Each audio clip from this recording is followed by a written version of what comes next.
Welcome to story gate. తక్కువ సమయంలో ఎక్కువ లాభం అంటూ ఊరిస్తారు. మొదట లాభాలు చూపెడతారు, అనంతరం బిచానా ఎత్తేస్తారు. లాభాల మాటేమో గానీ పెట్టిన డబ్బులు అటే పోయాయి. కరీంనగర్లో క్రిప్టో కరెన్సీ మోసాలపై స్పెషల్ స్టోరీ.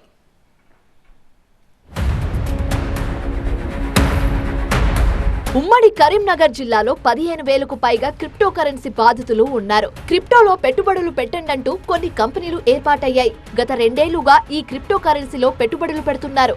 మొదట కొంత లాభాన్ని ఇచ్చాయి కంపెనీలు. లాభాలు రావడంతో పెట్టుబడిని పెంచేశారు. ఈ క్రిప్టో కరెన్సీలో పెట్టుబడి పెట్టించేందుకు కొంతమంది ఏజెంట్లు పుట్టుకొచ్చారు. తక్కువ కాలంలో ఎక్కువ ఆదాయం అంటూ ఊరించారు. 25 నుంచి 30% వడ్డీ వస్తుందన్నారు. కొంతకాలం వడ్డీ ఇచ్చి నమ్మించారు. వీరి మాటలకు ఆకర్షితులై ప్రజలు భారీ స్థాయిలో పెట్టుబడులు పెట్టారు. క్రిప్టో పెట్టుబడుల పేర గొలుసు కట్టు వ్యాపారం చేశారు. క్రిప్టో కరెన్సీ బాధితులు వేలాది మంది ఉన్నారు.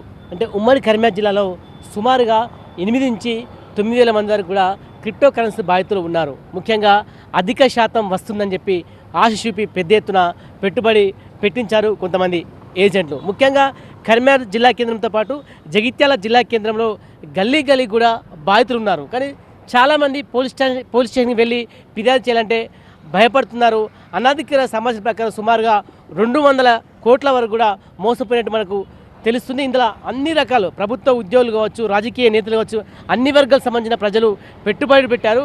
2 సంవత్సరాల పాటు కొంత డబ్బు వచ్చినప్పటికీ తర్వాత గత 2 ఏళ్లుగా పెద్ద ఎత్తున మోసపోయారు. కానీ పోలీసులు మాత్రం చెప్తున్నారు, ఎవరైతే ఫిర్యాదు చేస్తే వారిపైన చర్యలు తీసుకుంటామని చెప్పినప్పటికీ చాలామంది బాధితులు ఫిర్యాదు చేయాలంటే భయపడుతున్నారు. ప్రజల బలహీనతను ఆసరా చేసుకొని వ్యాపారం విస్తరించడానికి కొంతమందిని విదేశాలకు తీసుకెళ్లి పార్టీలు ఇచ్చారు కంపెనీ ప్రతినిధులు.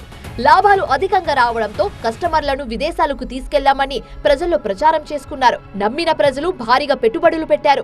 ఉమ్మడి జిల్లాలో కోట్ల రూపాయలు చేతులు మారాయి. ఇన్వెస్ట్ చేసిన వారిలో కొంతమంది రహస్యంగా పోలీసులకు ఫిర్యాదు చేయడంతో ఈ విషయం బయటపడింది. తమ పేరు బయటకు రాకుండా చూడాలని వారు పోలీసులను కోరారు. ఇన్వెస్ట్ చేసిన వారిలో ప్రభుత్వ ఉద్యోగులతో పాటు సాధారణ వ్యాపారులు, రియల్ ఎస్టేట్ వ్యాపారులు, రాజకీయ నేతలు ఉన్నారు. తాము మోసపోయిన విషయాన్ని ఆఫ్ ది రికార్డ్ గా చెబుతున్నారు. క్రిప్టో పెట్టుబడులన్నీ ఆన్లైన్ వ్యవహారాలు కావడంతో ఎవరికి తెలియలేదు. క్రిప్టో కరెన్సీ పెట్టుబడులు పెట్టించిన కంపెనీ ప్రతినిధులు పత్తా లేకుండా పోయారు. ఇకపోతే ఏజెంట్లు ఎవరికి దొరకకుండా తిరుగుతున్నారు. తమకు సంబంధం లేదని చేతులెత్తేస్తున్నారు. ఇప్పుడు జిల్లాలో ఎవరిని పలకరించినా క్రిప్టో మోసాలపైనే మాట్లాడుకుంటున్నారు. గత 6 నెలల నుంచి క్రిప్టో లావాదేవీల్లో ఇక్కడి ప్రజలు పాల్గొనడం లేదు. బాధితులు బయటకు వస్తున్నా పోలీసులకు లిఖితపూర్వకంగా ఫిర్యాదు చేయడం లేదు. తాము మోసపోయామంటూ వందలాది మంది బాధితులు బయటకు వస్తున్నారు. మరోవైపు తమకు ఫిర్యాదు చేస్తేనే చర్యలు ప్రారంభిస్తామంటున్నారు పోలీసులు. పోలీసులు సుమోటోగా కేసు నమోదు చేసుకోవాలని బాధితులు కోరుతున్నారు. చాలా మంది పేద మధ్యతరగతి ప్రజలు అండ్ చాలామంది ఉన్నత స్థాయి వ్యక్తులు కూడా దీనిలో ఇన్వాల్వ్ అయ్యి మోసపోతున్నారు.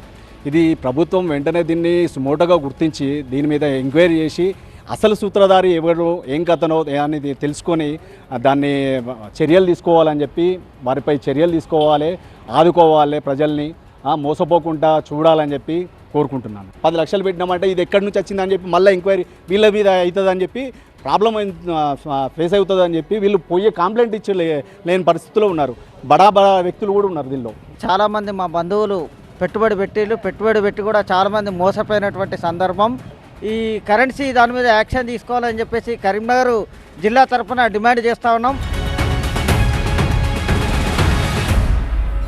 జిల్లాలో క్రిప్టో కరెన్సీ పట్ల ఆకర్షితులై భారీ ఎత్తున పెట్టుబడులు పెట్టారంటున్నారు మాజీ మేయర్ సునీల్ రావు. కరీంనగర్ ఉమ్మడి జిల్లాలో మరి గత 4-5 మాసాలుగా లేకపోతే లాస్ట్ 6 months నుంచి కూడా ఈ క్రిప్టో కరెన్సీకి సంబంధించినటువంటి చాలా విషయాలు వెలుగులోకి వస్తూ ఉన్నాయి. చాలామంది కూడా కరీంనగర్ జిల్లాలో మరి అమాయకులను మోసం చేసి వారితో క్రిప్టో కరెన్సీలో పెట్టుబడి పెట్టించి లాభాలు అధికంగా వస్తాయని చెప్పేసి మరి మెగా ఫండ్ అని, మెటా ఫండ్ అని రకరకాల పేర్లతోటి మరి మోసాలకు పాల్పడ్డ విషయాలు బయటకు వస్తూ ఉన్నాయి. నాకు తెలిసినంత వరకే కరీంనగర్ ఉమ్మడి జిల్లాలో దాదాపు 400-500 కోట్ల రూపాయలు పైగా మరి ప్రజలు ఈ బోగస్ క్రిప్టోలో పెట్టి మోసపోయినట్టుగా మా దృష్టికి వచ్చింది. మరి దానికి సంబంధించిన పాత్రదారులు, సూత్రధారులు కరీంనగర్ జిల్లాలో చాలామంది ఉన్నట్టుగా కూడా మరి చాలా విషయాల్లో పత్రికల్లో కావచ్చు, ఇతర విషయాల్లో వెలుగులోకి రావడం జరుగుతూ ఉన్నది. మేము ఈ సందర్భంగా కోరేది ఒకటి, ఎవరున్నా కూడా ఏ పార్టీకి సంబంధించిన వాళ్ళు ఉన్నా ఎవరున్నా కూడా వారిపైన కఠిన చర్యలు తీసుకోవాలి. జిల్లాలో ప్రజలను ఊరించి క్రిప్టోలో పెట్టుబడులు చేసేలా ప్రజలను ప్రేరేపించి పరారైన కంపెనీ ప్రతినిధులను గుర్తించి అరెస్టు చేస్తే మోసాలపై పూర్తి క్లారిటీ వస్తుందంటున్నారు బాధితులు. ఎప్పుడైతే క్రిప్టో కరెన్సీలో పెద్ద ఎత్తున డబ్బు పెట్టారో దాని కారణంగా రియల్ ఎస్టేట్ రంగంపై తీవ్రమైన ప్రభావం చూపింది. ఇప్పటికి సుమారుగా పోలీసుల లెక్కల ప్రకారం 8 నుంచి 9 మంది బాధితులు అయితే ఉన్నారు. ఇటు కరీంనగర్ జిల్లాతో పాటు జగిత్యాల జిల్లాలో అధికంగా ఉన్నారు. కొన్ని చోట్ల ఇప్పటికీ ఫిర్యాదులు వచ్చినప్పటికీ తమ పేరు బయటికి రాకుండా చూడాలని కూడా పోలీసులు రిక్వెస్ట్ చేస్తున్నారు. మొత్తానికి ఎవరైతే మోసం చేశారో వారిపైన కఠినమైన చర్యలు తీసుకోవాలి, అంతేకాకుండా డబ్బులను రికవరీ చేయాలని చెప్పి బాధితులు డిమాండ్ చేస్తున్నారు.